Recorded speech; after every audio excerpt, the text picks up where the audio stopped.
In this video, I mentioned that I use a little straight edge plate thing that I found in engine bay. And on further investigation, it's not a small block V8. It's a big block V8 and I've bought the wrong stuff for it. So since the other day when I was here, I cleaned all the top side of the motor up. I have noticed that I've got a leak in this coolant pipe that comes from the heat. This is part of the heater core.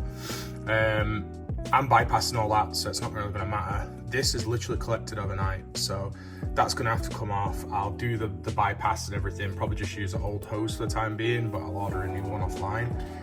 Carb and everything's going to come off. Dizzy's going to have to come out. Ideally, I would like to kind of mark where that is, so it goes back in and there's no messing, but the only reference points that I do have are going to be coming off of the car. So I think it might be a case of me pulling plugs out and maybe just trying to find top dead center on cylinder 1, I think it is. I'll have to double check that, but either way, I think that's all going to come off. Probably clean all the gasket surfaces up, new gaskets, sealer and everything, and then I can start slapping all the new stuff on. So before you start disconnecting hoses and stuff on top side of engine, you need to make sure you've drained all the coolant out of the system. If you don't, it's going to make a mess. You will piss green fluid all over the floor. I don't have anything to mop it up with right now, so I've made sure mine's out, but I would definitely just make sure all the coolant's out. I've made that mistake in the past. It makes a mess. You don't want to have to clean that up as well as do all this at the same time. So you aren't going to be disappointed like I am every time I seem to go into my toolbox lately. Everything on these is Imperial. The inlet manifold bolts, they're a 9/16. The Dizzy housing support thing, that's a 1/2 inch. And the thermostat housing as well, that's also 1/2 inch. Everything else on the top side of this engine, from what I can see, is either 1/2 inch or it's just a flat blade screwdriver. So yeah, you should be fine. I'm going to crack all these off in a minute, but first I'm just going to get to going through all of the hoses, just disconnecting everything that it's not going to need on the top side.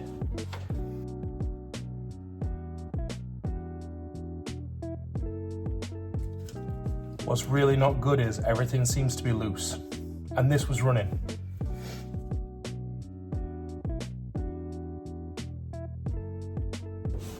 As I say that, and this one's really, really sticky.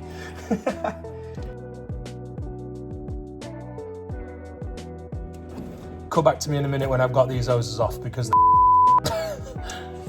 so they were all way more stubborn than I thought.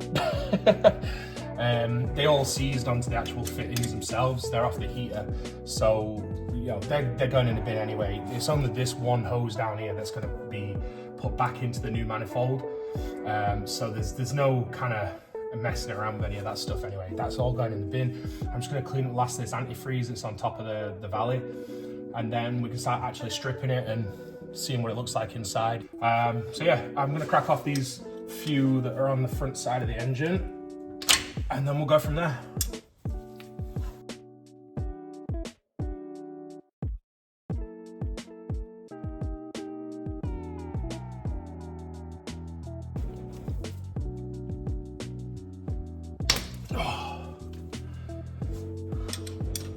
That was really, really painful, and oh.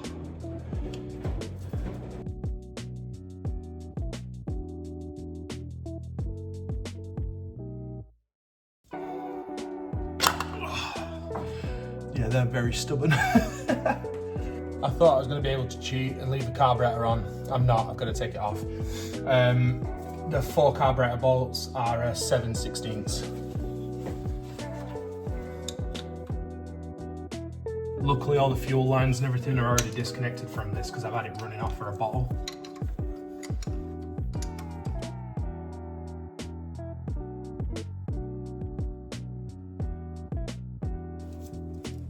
I think this one might be fetching the stud with it as well, which I'm not too worried about. Got all new to go back on.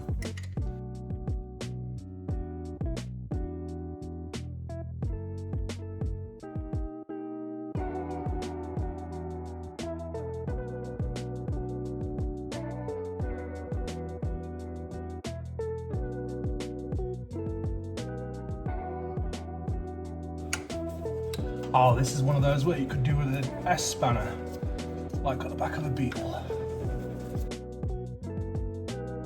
Cut to me just having this off. And it's off. There's not much in the way of difference between this and my other carburetor, other than the other one's rebuildable. It's a 4-barrel, this is a 2-barrel. You might get a little bit of performance, you might not. Fuel economy is probably going to be about the same. It's a 5-litre V8 at the end of the day.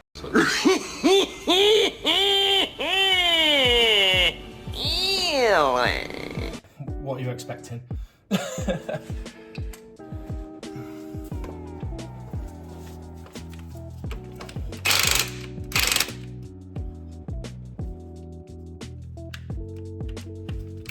And it's dead. Right, be right back.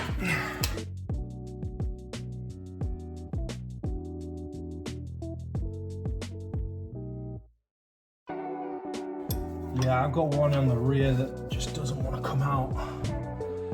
It's quite worrying.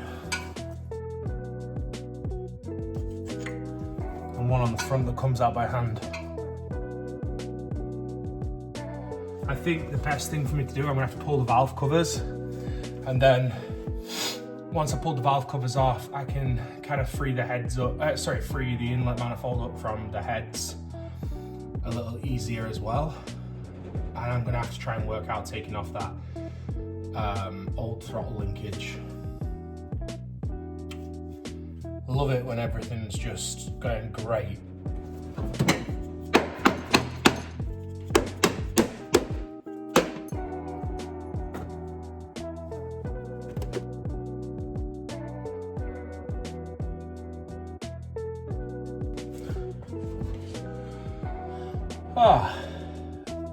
Not as bad inside as I thought it'd be. Kind of just looks like what I expected. Someone has been in here and done like a set of rocker gaskets. They changed the thermostat housing and resealed that at some point. They've just given it all just kind of like their Craigslist rebuild thing that all the Americans kind of laugh about. But hopefully this time round, when I get the manifold off in a minute, I'll kind of be able to see how it really is inside.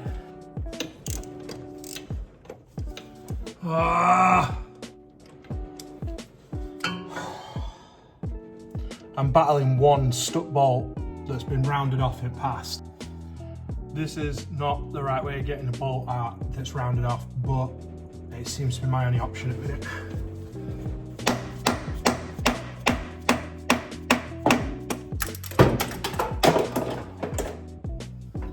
And it always lands in the juice box, every time.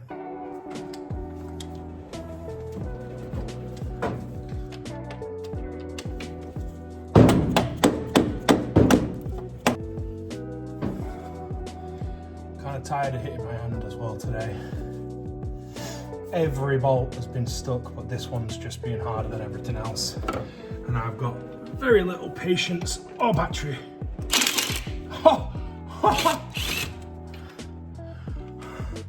Yes! Oh.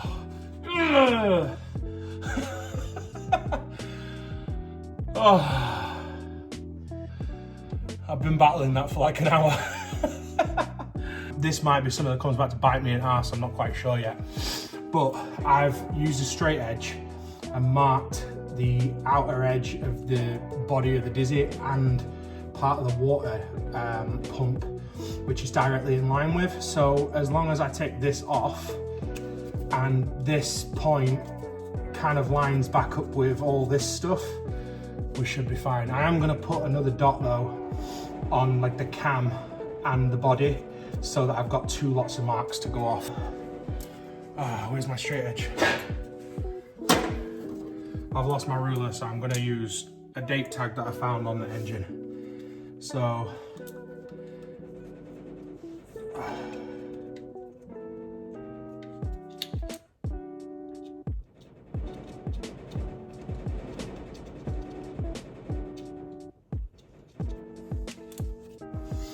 I've now got 2 points of reference on the coil. On the Dizzy to line back up with the engine case, and and water pump and to line the centre shaft with this. So as long as this doesn't spin too much, I'll kind of get faff with it. Should all come out, should all go back in, and it shouldn't, in theory, it's all a theory. In theory, it shouldn't need retiming after.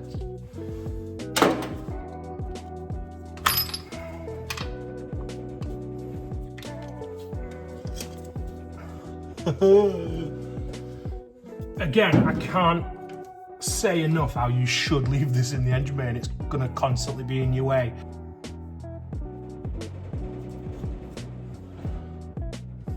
Oh no. I might have bought the wrong intake. Shit. I'm fairly sure I bought the wrong intake manifold. Maybe this is not a 302. Shit. I'm gonna have to consult some people that know a little bit more than I do.